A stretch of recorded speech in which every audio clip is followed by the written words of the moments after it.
दिन अजमल थे। तो मेरे भाई याद करिए उस जमाने को। मुझे अच्छी तरह याद है हमारे एडवोकेट जमशेद तालुकदार साहब से हमारी उस वक्त मुलाकात हुई। हम लोग FIR की कंप्लेन करवाते थे और ये बड़ा मैं उस वक्त मेहनत किए थे। याद रखिए आपके अजमल साहब की पार्टी को आप कामयाब करेंगे। अगर उनके 29 MLA जीत जाएंगे तो मैं आपको गारंटी के साथ कह रहा हूं कि आसाम में कोई हुकूमत नहीं बना सकेगा बगैर आपकी तारीफ के। अगर आप हेमंत बिस्वा शर्मा को रोकना चाहते हैं तो आप बदरुद्दीन अजमल साहब की IDF का साथ दीजिए। कांग्रेस को वोट देंगे तो BJP को फायदा होगा। पार्लियामेंट के इलेक्शन में आपने कांग्रेस को वोट दिया, क्या ये लोग मोदी को रोक सके? नहीं रोक सके। अगर अजमल साहब कामयाब होते तो पार्लियामेंट में लड़ते, इस एविक्शन के खिलाफ लड़ते। हजारों परिवारों को यही डुबरी से उनके घर से निकालकर उनको फेंक दिया गया। बताइए क्या रकीबुल कुछ बोल सकता है पार्लियामेंट में?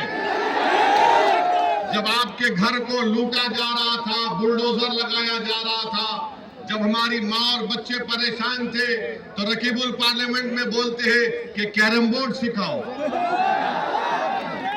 कैरम बोर्ड सिखाने से किसी का घर बचेगा? बताओ आप। रकीबुल नहीं बोलते मोदी के खिलाफ, वो डरते हैं मोदी से। और अगर कोई मोदी से नहीं डरता तो उसका नाम असदुद्दीन ओवैसी और बदरुद्दीन अजमल। तो 9 तारीख के दिन आपको पूरे आसाम का गेम बदल देना है इंशाअल्लाह। नौजवानों आप साथ देंगे हमारा? आप ताला चाबी पर बटन दबाएंगे? नौजवानों आपकी जिम्मेदारी है कि आप बुजुर्गों को अपनी मां और बहनों को ले जाकर वोट डालवाइए।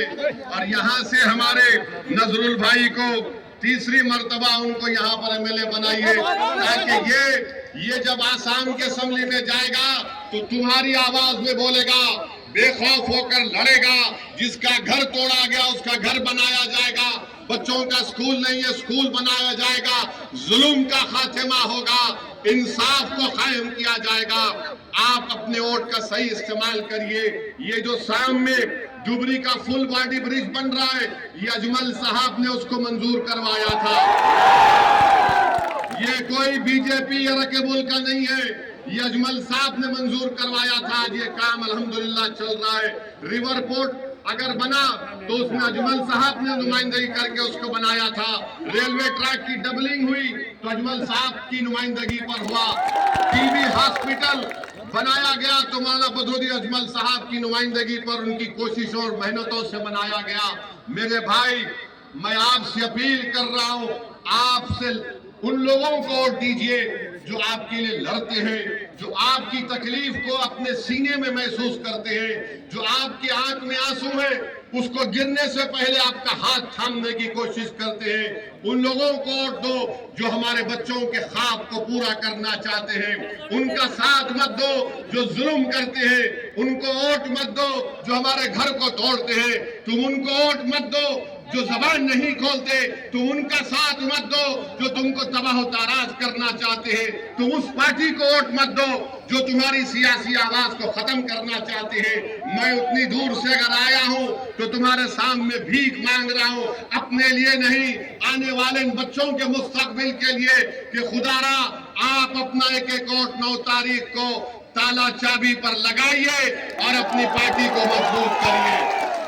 अगर अजमल साहब के 29 MLA जीत जाएंगे इंशाअल्लाह ताला, कोई सरकार नहीं बना पाएगा, सबको आना पड़ेगा आपके पास।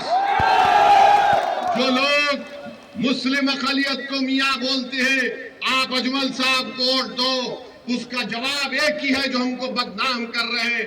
उठाकर बांग्लादेश में किसी को भेज देते हैं, किसी को वहां भेज देते हैं, और हम यहाँ पर आसाम के हेमंत बिस्वा शर्मा साहब CM से कहना चाहते हैं, आप कितना तोड़ेंगे हड्डी हमारा बताओ। बोलते हैं कि कमर की हड्डी तोड़ दूंगा, बोलते हैं कि जीना मुश्किल कर दूंगा, बोलते हैं कि वोट डालना है तो बांग्लादेश जाओ। सुन लो हेमंत बिस्वा शर्मा,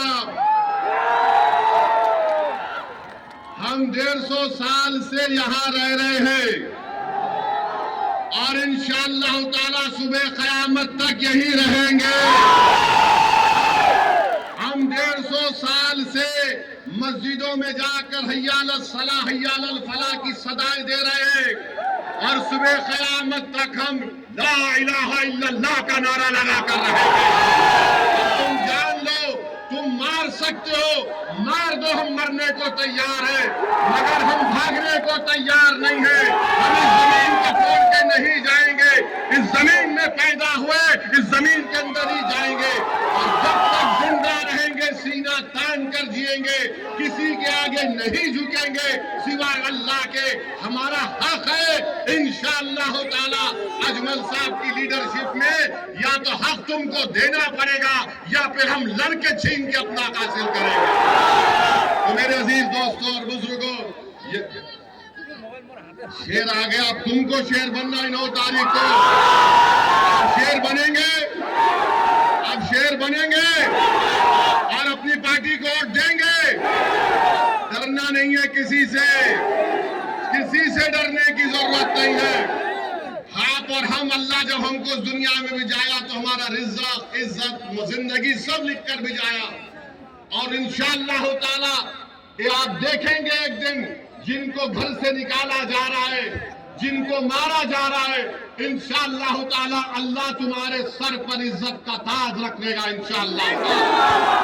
जो आज हमको दबा रहे इंशाअल्लाह ताला कल तुम्हारे घर के सामने आकर बोलेंगे हमारा साथ दे दो, वो दिन आएगा और इंशाअल्लाह ताला आप 9 तारीख के दिन अपना एक वोट का सही इस्तेमाल करिए।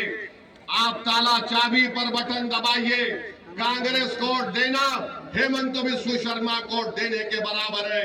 बदरुद्दीन अजमल AIDF आपकी आवाज है, उसको कामयाब करिए। और फिर नजरुल भाई के खिलाफ जो कैंडिडेट है उनके बारे में मैं कुछ नहीं बोलना चाहता हूं, आप सब जानते हैं उनके बारे में, आप जानते हैं, आप जानते हैं, हम नहीं बोलना चाह रहे। बस इनको कामयाब करिए, तालुकदार भाई को कामयाब करिए। देखो लोग बोलेंगे अजमल के अगर 10-15 जीत गए तो क्या होता है, क्या वो सरकार बनाएगा? अगर 25 जीत गए तो कोई सरकार नहीं बनाएगा, बदरुद्दीन अजमल से पूछकर बनाना पड़ेगा। और फिर जो लोग बोलते तुम्हारा 8-10 MLA जीत गए तो क्या होगा, अरे जालिमो, ओवैसी पार्लियामेंट में एक है, सब परेशान है उनसे। एक होता है, सब पे भारी होता है। अगर 25 जीत जाएंगे बदरुद्दीन अजमल साहब के तो सोचो इंशाअल्लाह ताला जुल्म खत्म हो जाएगा, जुल्म खत्म होगा और खत्म होके रहेगा इंशाअल्लाह ताला।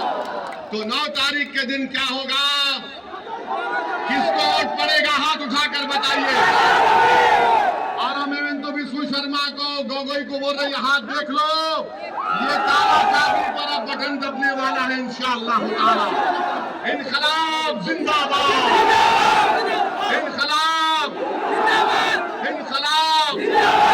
और हेमंत बिस्व शर्मा हमारे कमर तोड़ने से पहले ये बोल दो, वो जो मशहूर लड़का था जुबीन गार्ग, उसका इंसाफ कब मिलेगा? अजमल आएगा तो जुबीन गार्ग से इंसाफ मिलेगा इंशाअल्लाह। अस्सलाम वालेकुम।